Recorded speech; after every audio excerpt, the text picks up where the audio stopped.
Hi everybody, it's great to be back here again. It's Friday, Parashat Vayichee, and we are completing the book of Bereshit. Unbelievable, wow, time flies so fast when you're studying Torah, you're enjoying every bit of it, every bit of the messages. And the question is, what is the message that we are left with finishing the book of Genesis and beginning the book of Shemot, Exodus? What is the message?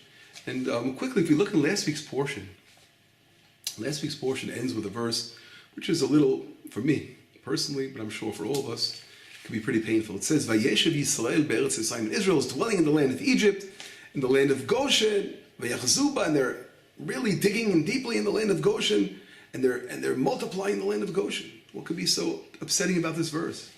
Right away, one of the famous commentaries called Kli Yakar says, Kol ha'pasuk hazeh be'ashmat b'nei Yisrael hu. This entire verse speaks with the blame of Israel. In other words, he says, Ki HaKadosh Baruch Hu gazar alehem ki ger yazaracha be'eretz lo lehem. God commanded them. And he said, you're going to be strangers in a foreign land. And what do they go ahead and do? They go ahead and settled in. That's what he says right over there. V'hema bikshu liot toshavim b'makom shegazar alehem gerut. God commanded upon them to be sojourners, strangers in a foreign land, but they wanted the gefilte fish. They wanted to enjoy the lifestyle of Egypt. They were enjoying exile, in other words. They were enjoying the gullus. And this is what the Kli Yakar is saying. This entire verse is mentioned, it's a derogatory verse, explaining how they were too much involved and settled into the land of Egypt. And really, that's how last week's portion ends. This week's portion opens up by Vayichee Yaakov be'eretz Mitzrayim, and Jacob lived in Egypt for 17 years. 17, we know the numerical value is good. I mean, were they good years? I mean, they were good years because he was reunited with Joseph, the commentaries say. But they were too good in certain ways for people that they forgot what the important message of the people of Israel is all about. What our goal, what our aim, what our mission is. They forgot the mission statement of Israel. And this right away, they're reminded in many places in this week's portion, because this is how the book of Genesis ends. It begins with the creation of the universe. And it ends with this important message. We're going to see in a minute what this message is all about. And this message is all about what the world was created for. To Israel, the nation of Israel, to come along and be a light, to show God in the world, to bring the world to a realization of who Hashem is all about. And what our goal as a people, as a nation, we've forgotten our goals. And what happens next. And how this message becomes very, very clear. I want to, in the next few minutes here, as I give this lesson, try to bring it across. What happens to Jacob? Jacob, after blessing all the tribes, and we'll see all the blessings of the tribes themselves are about the land of Israel. But we're going to take an example of it in a moment.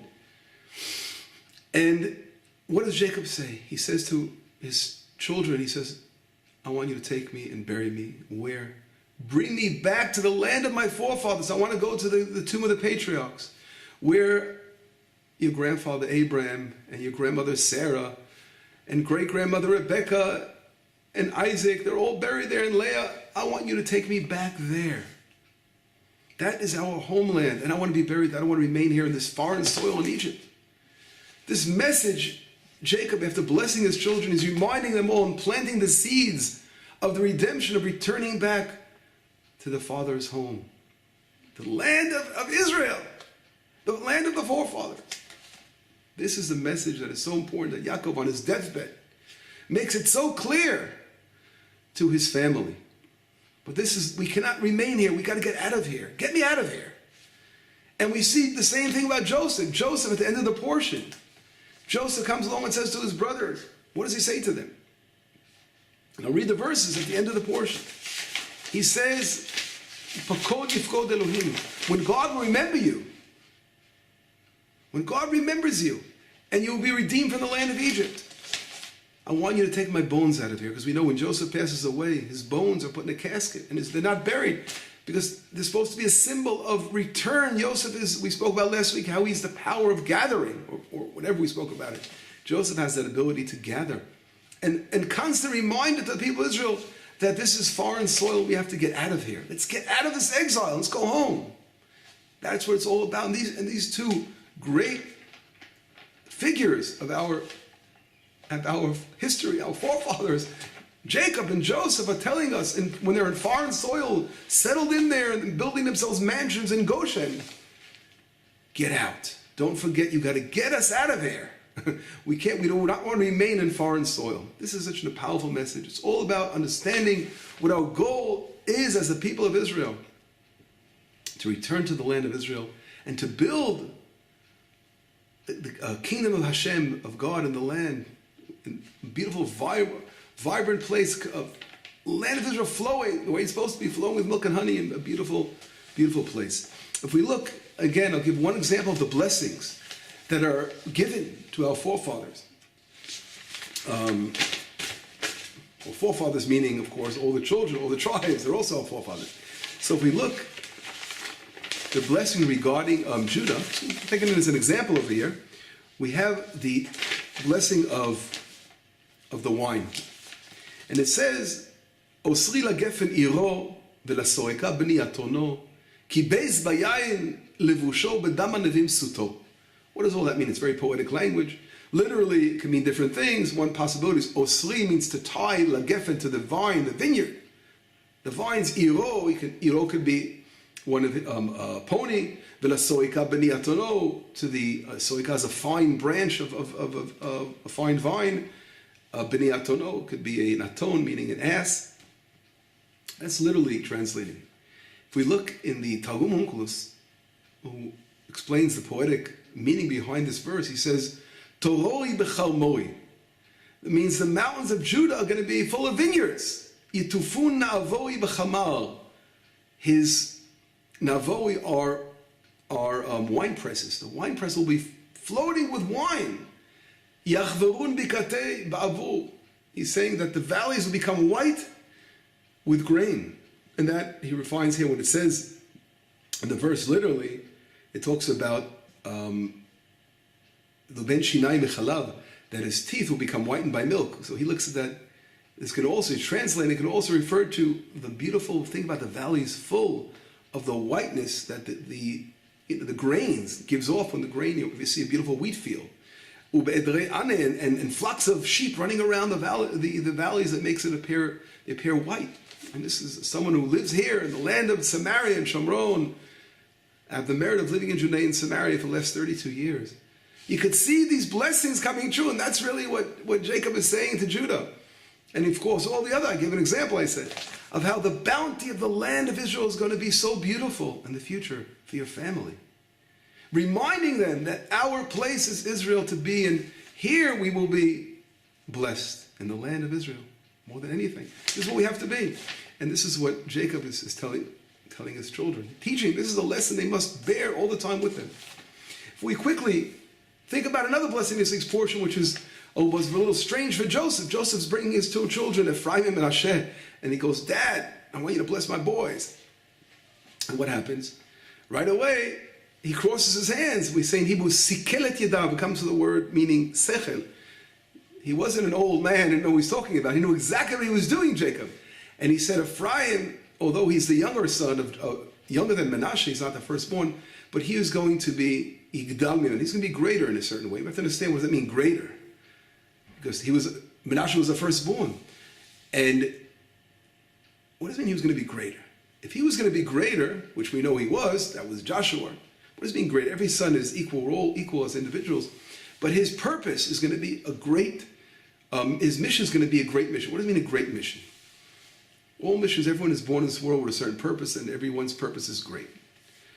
But on the other hand, there are certain people who have the responsibilities are great. And here, that's what it means, he's going to be greater. His responsibility is going to be greater. What is his responsibility? Who's coming out of the loins of Ephraim? That's Joshua. Joshua, who's going to be the leader of Israel, who's going to bring the people of Israel from finally ending the exile completely out of the desert, coming into the land. That's Joshua. That is the continuation of all the blessings here coming true. So therefore, he is going to get the right hand of Jacob. Because otherwise you can say to yourself, wait a second, if Manasseh is going to be less important than Ephraim, then maybe he should get the right hand. He should get the bigger blessing to equal it out. But in reality, we're not talking about that.